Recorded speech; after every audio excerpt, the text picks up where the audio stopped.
Hi friends, నేను Ratna Kumar. Welcome to my channel Ratna view. ప్రముఖ నటుడు పోసాని కృష్ణమురళిని ఏపీ పోలీసులు హైదరాబాద్ వచ్చి అరెస్టు చేసి తిరిగి ఆయన్ను ఏపీ తీసుకెళ్లారు. ఈ కేసుకు సంబంధించి ఆయన చేసినటువంటి అరెస్టుకు సంబంధించి ఈ వీడియోలో మాట్లాడుకుందాం. ఒక క్లిప్ చూపిస్తాను. అసలు పోసాని కృష్ణమురళి పవన్ కళ్యాణ్ గురించి ఎట్లా రియాక్ట్ అయ్యారు, ఏం మాట్లాడారు అనేది ఎన్నో వీడియోలు ఉన్నాయి. బట్ నేను ఒక 10 నుంచి 15 సెకండ్ల వీడియో అనేది చాలా షార్ట్గా చూపిస్తాను. ఇట్లాంటి వీడియోలు అనేవి చాలా ఉంటాయి ఆయన మాట్లాడినటువంటి మాటలకు సంబంధించి. ఇది ఒకసారి చూద్దాం.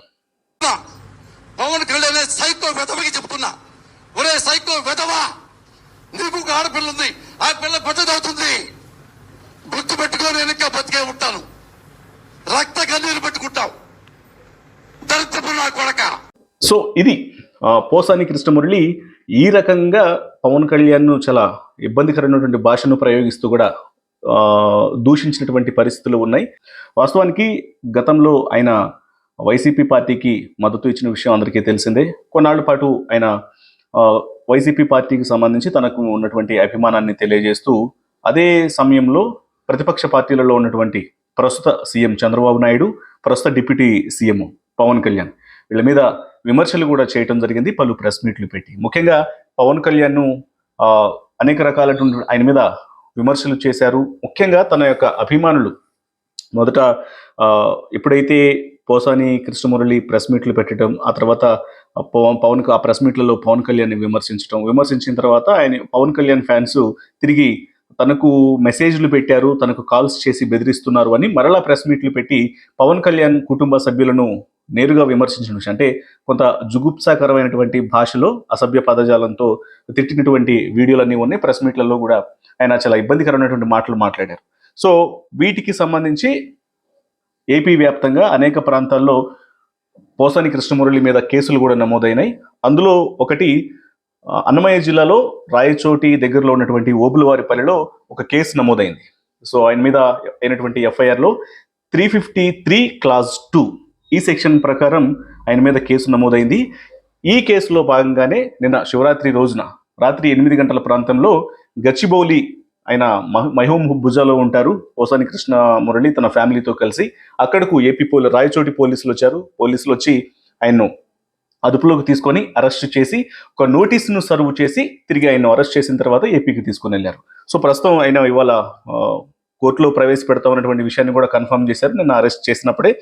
సో అయితే ఆయనకు ఇచ్చినటువంటి నోటీసులలో ఏమని మెన్షన్ చేశారు ఏంటనేది కూడా ఒకసారి తెలుసుకునే ముందు అసలు పవన్ కళ్యాణ్ను ఏ రకమైనటువంటి విమర్శలు చేశారు, తన ఫ్యామిలీని కావచ్చు లేకపోతే తన కుటుంబ సభ్యులను ఏ రకంగా తిట్టారు గత ప్రెస్ మీట్లలో, అంటే ముఖ్యంగా ఇప్పుడు నమోదైనటువంటి కేసు కూడా ఈ 353 క్లాజ్ 2 అనేది కూడా రెచ్చగొట్టే వ్యాఖ్యలు చేయడం, తప్పుడు ప్రచారాలు చేయడం, ఇబ్బందికరమైనటువంటి మాటలు అనేవి సోషల్ మీడియా వేదికగా అనేక సోషల్ మీడియా మాధ్యమాల్లో ఆయన ఇబ్బందికరమైనటువంటి మాటలు మాట్లాడారు. వీటికి సంబంధించి ఈ కేసు అనేది నమోదైంది.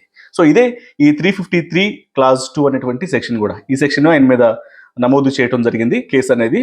సో ఇక రాత్రి గచ్చిబౌలిలోని మహోమ్ భుజాకు ఏపీ పోలీసులు వచ్చి ఆయన్ను అదుపులోకి తీసుకున్నటువంటి సందర్భంలోనే ఆయన తాను కొంత వైద్య పరీక్షలు చేసుకోవాల్సి ఉంది.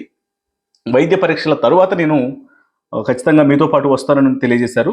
అయితే పోలీసులు మాత్రం ఏ రకమైనటువంటి ఇబ్బంది అనేది తలెత్తకుండా తామే చూసుకుంటాము, ఖచ్చితంగా అంటే నాకు నోటీస్ కూడా సర్వ్ చేయకుండానే ఎట్లా అరెస్ట్ చేస్తారన్నటువంటి విషయాన్ని పోసాని కృష్ణమురళి క్వశ్చన్ చేశారు.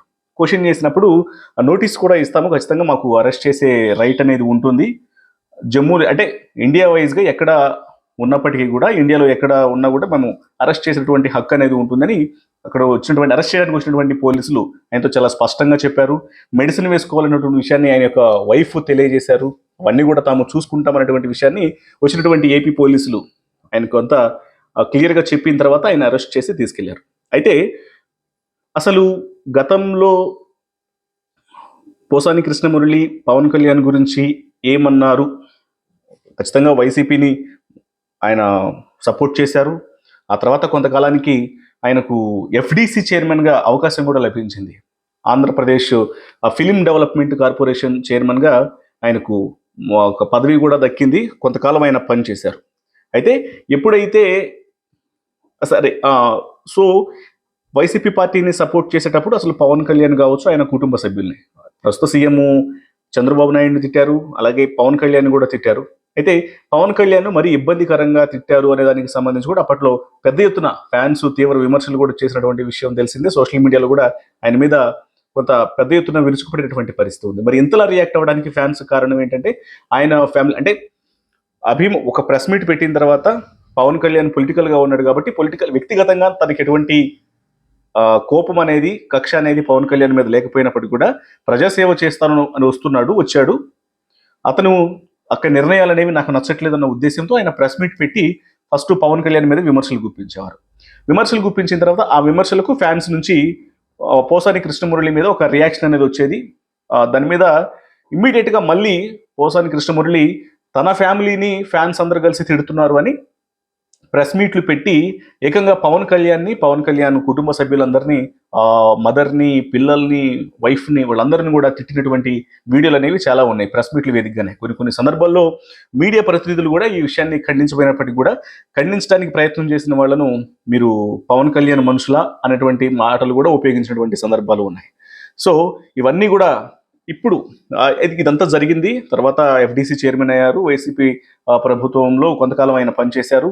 ఇక గత ఎన్నికల్లో వైసీపీ పార్టీ ఓటమిని చూసిన తర్వాత ఎన్డీఏ కూటమి అధికారంలోకి వచ్చిన తర్వాత ఖచ్చితంగా వాళ్ళు చాలా స్పష్టంగా తెలియజేశారు, చట్ట వ్యతిరేకంగా తమను తమ కార్యకర్తలను ఇబ్బంది పెట్టినటువంటి వ్యక్తులు ఎవరైతే ఉన్నారో వాళ్ళని చట్ట ప్రకారం చర్యలు తీసుకుంటాము.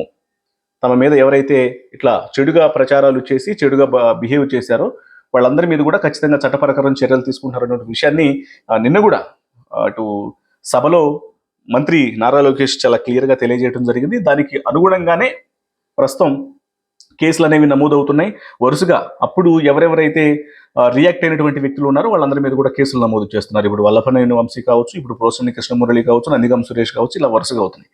సో దీనికి ఆయన చెప్పినటువంటి ఎక్స్ప్లెనేషన్ ఏంటి అంటే,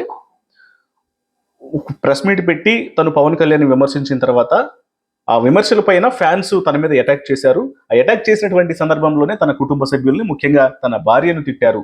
కాబట్టి ఇప్పుడు నేను పవన్ కళ్యాణ్ యొక్క భార్యను, వాళ్ళ పిల్లలను, వాళ్ళందరిని కూడా విమర్శించాలనుకున్నాను. ఇదంతా పవన్ కళ్యాణే చేయిస్తున్నాడు అనేటువంటి విషయాన్ని కూడా తెలియజేస్తూ ఆయన ప్రయోగించినటువంటి మాటలు ఇవన్నీ. సో దీని మీదే ఆయన మీద రాష్ట్ర వ్యాప్తంగా అనేక కేసులు నమోదైనాయి. చంద్రబాబు నాయుడిని తిట్టారు, తర్వాత పవన్ కళ్యాణ్ తిట్టిన దానికి సంబంధించి ఏపీలో అనేక ప్రాంతాల్లో కేసులు నమోదవడంతో ఓబులవారిపల్లిలో వీటి మీద ఆయన మీద నమోదైనటువంటి కేసుకు సంబంధించి రాయచోటి పోలీసులు వచ్చి మైహోం భుజాలు వాస్తవానికి ఆయన నోటీసులో చాలా క్లియర్గా తెలియజేయడం జరిగింది. ఆయన్ను అరెస్ట్ చేసేటప్పుడు వాళ్ళకు నోటీసును కూడా సర్వ్ చేశారు. అందులో ఎల్లారెడ్డి కూడా గురించి అంటే నేను ఆ నోటీసును కూడా మీకు డిస్ప్లే చేసి చూపిస్తాను. ఎల్లారెడ్డి కూడా అడ్రస్తో ఉన్నటువంటి new science colony Yellareddyguda Hyderabad, ఈ అడ్రస్తో నోటీస్ అనేది తయారు చేశారు. తర్వాత వాళ్లకు గచ్చిబౌలిలోని మైహోం భూజాలో ఉంటున్నటువంటి ఇన్ఫర్మేషన్ వచ్చిన తర్వాత అక్కడికి వెళ్ళి ఆ నోటీసును వాళ్ళ వైఫ్కి ఇస్తూ అందులో కొన్ని విషయాలను చాలా క్లియర్గా మెన్షన్ చేశారు పోలీసులు. Concerned as a accused in crime number 65/2025 under section 196, 353 clause 2, 111 read with 3 clause 5 of the BNS Act 2023 of Obulwaripalli PS, Annamaya district, AP.